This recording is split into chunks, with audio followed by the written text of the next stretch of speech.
Welcome back to another technical deep dive here in the debug zone.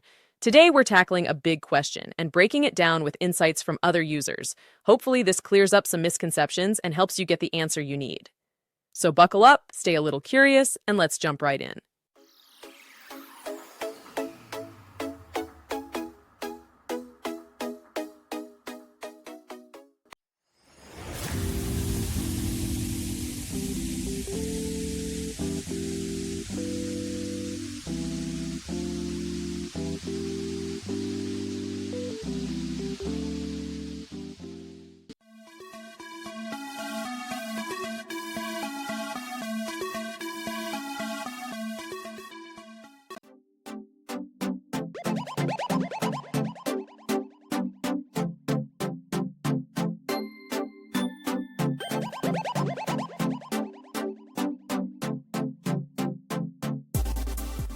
And that's a wrap.